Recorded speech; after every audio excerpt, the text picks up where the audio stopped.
Obsidian Flames is finally here, and it took me a little bit longer than normal to get cards, but we are going to take a look at Tyranitar EX, and we'll just dive right into this thing. This thing has 340 HP with 2 attacks, and of course, the worthless Terra effect that when it's on the bench, it's immune to damage, but whatever. You have 2 attacks here. Mountain Hurdle for 120, discard the top 2 cards of your deck, and then Lightning Rampage for 2 fighting, 150, and if you have any Pokemon with damage counters on your bench, you do 100 more.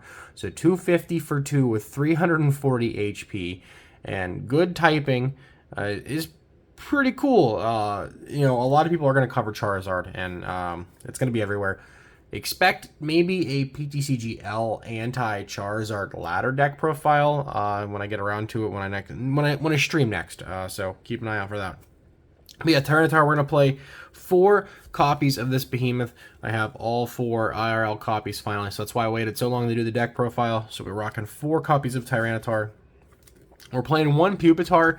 In a perfect world, I would have the Pokemon Go Pupitar, and I'll flash that image in here, but I do not have that, so we're just going to play this. They both have 90 HP and 1 retreat. The other one has an attack for 1 that does a little bit of damage and has an effect, but this is just what I have, so this is temporary.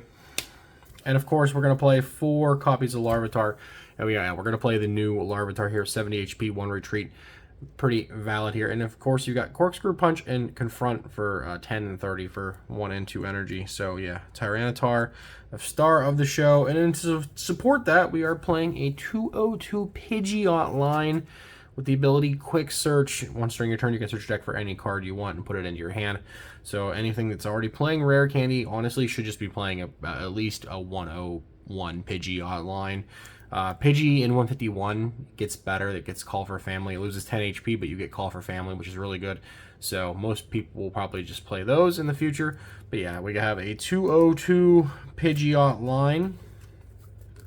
We have a Radiant Alakazam. This is to supplement Tyranitar's KO. Since you're hitting 250, if you have damage on your bench, Alakazam will be able to move, say, 20 off of whatever with that Mountain Hurl that you've done the turn before and set up potential knockouts in the future. So you have to really like math fix a lot of these KOs here. Continuing on, we have 2 copies of Gengar from Lost Origin, the ability Netherworld Gate. If it's in the discard pile, you can put it onto the bench and put 3 damage counters on it. And we are playing Luminous Energy in this deck, which we'll cover. So you can actually attack with Screaming Circle, put 2 damage counters on your opponent's active Pokemon for each of your opponent's bench Pokemon. So they have a full bench. You can put 100 damage on their active Pokemon, and that'll actually help clean up pretty well with the Tyranitars. And for some support as well, we have 1 copy of Lumineon for Luminous Science, search for supporter. We have 1 copy of Rodon B for early game instant charging action. You can draw 3 cards and end your turn. And last but not least, we have Manaphy to protect our Larvitars and Pidgeys on the bench until they evolve up. That's it for the Pokemon line. Pretty straightforward. I was testing a version with Lucario, but it just felt weak. I know when 151 drops, I probably want to play the Dodrio line. You put a damage counter on it and draw a card, and it's got attack for 1 colorless. It does, I think, 30 for every damage counter attached to it. So pretty good, and you can play a lot less of the other stuff like the Pidgeot line. You'll be able to natively draw with Dodrio, but temporarily, this is what I'm looking with Tyranitar. In terms of items, we have, of course, 4 copies of Ultra Ball. Discard 2 cards, search your deck for a Pokemon. We have 2 copies of Nest Ball, and we have 4 copies of Battle Pass. I think Battle Pass is a little bit more important, and we'll get to why. You want to set up multiple Pokemon.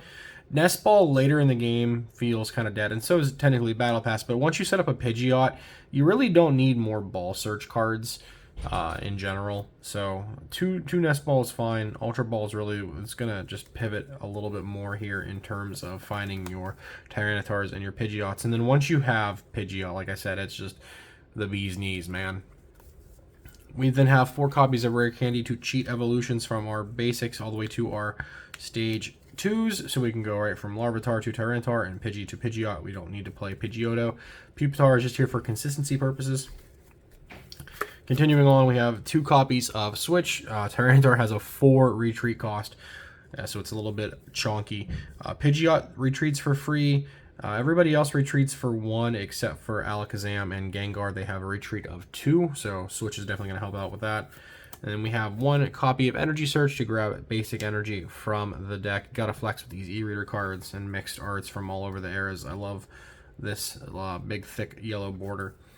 And then we have a couple tool cards. Of course, the most important tool card in the deck is for Sealstone. You can attach this to Rotom V and Luminion to search for any card you need. This is going to help you set up. And then, of course, we have a Vengeful Punch. If the Pokemon this card is attached to is knocked out by damage from attack from your opponent's Pokemon, put 4 damage counters on that Pokemon. This will also help you math fix with Painful Spoons, set up with Gengar, and let Tyranitar clean up in the following turns. And of course, we're playing one copy of Choice Belt since if you have damage on your bench, Tyranitar hits for 250 for 2. So we put the belt on there and we make it 280, which is the magic number for things like Arceus V-Star. And of course, you know, if we have to math fix higher than that into, say, like a VMAX or another EX or whatever, then potentially, you know, Belt doesn't help with the EXs, but again, Vengeful Punch really will help you get to that magic number. 250 plus 4 is 290, and then, of course, you can move things around with Alakazam and make it, you know, 310 if you need to. Supporters, weird to save these for last compared to Energy. We have 4 copies of Iono. Pretty straightforward here because you can search for anything. Iono feels really strong to disrupt your opponent. Again, Iono is really good in multiple high counts to be able to disrupt. And we'll continue on with a 1 copy of Research. We want to be able to discard and draw and go from there. Of course, we have 2 copies of Boss's Orders for our gusting effect. We have 1 copy of Raihan for comeback potential to take a KO on the next turn. And then it comes to your turn, you play Raihan, you get an energy from the discard pile, attach it to one of your Pokemon, and search for whatever piece you're missing. So Raihan plus Quick Search, you search for 2 cards you want, for Sealstone, search for 3 cards, so you could definitely do a lot of like really strong pivoting search turns. And finally, for supporters, we have 3 copies of Arven. This one's really important. Grab an item and a tool card. So here are your tool cards, the stone, the punch, and the belt, and of course items.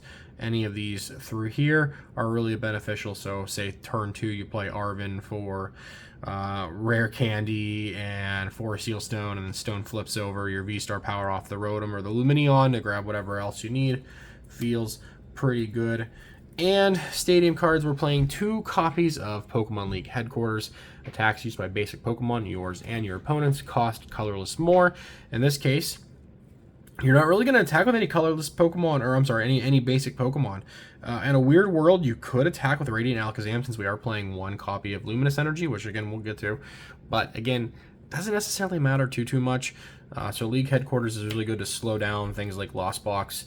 If they have to find an answer to this, or they have to attach an extra energy card, and them committing extra resources really does screw up their like flow of everything there. And finally, we have 1 copy of Collapsed to eat some stuff off the bench, aka Rotom and Luminion, late in the game. And we are playing 6 basic fighting energy to fulfill the attack cost of Tyranitar and 1 copy of Luminous Energy. If it's attached to a Pokemon, it's 1 of every energy, but only 1 at a time. And if it's attached to anything that has any other special energy, it only provides colorless, but we're only playing this 1 special energy, so this lets us attack with Gengar, and in some situations, Alakazam. Alakazam does 20 times the amount of cards in your opponent's hand, so in a weird world, you could like attach Fighting and Luminous. You could Raihan Fighting onto Alakazam, attach Luminous, and swing. Those are potentials, but this is the list that I've been rocking a little bit. Like I said, I was trying to play a Lucario build, but it just didn't feel consistent. It didn't quite get there. You'd put 20 on the Lucario to grab energy from the deck, and then it still needed 2 to attack. And it was a cool single prizer fighting type attacker to like say hit into like Arceus and stuff like that. But it just whiffed. It whiffed, and this felt a lot more consistent and quicker in general. But yeah, if you made it this far and you found this informative, or you want to try this list out, let me know what you think down below in the comments. Don't forget to like, comment, and subscribe, of course, to support the channel and all that kind of stuff. Become a member, and you know, really help me out in terms of all that kind of stuff. I don't really have much else to say. Obsidian Flames is, you know, cooking up. Working on a few other decks. Got to get a couple more cards still, so bear with me here.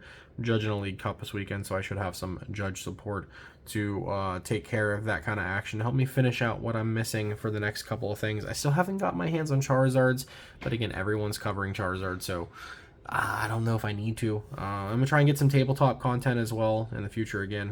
Hopefully y'all enjoy that kind of stuff. But yeah, that's it for me. See you later. Much love. Peace out.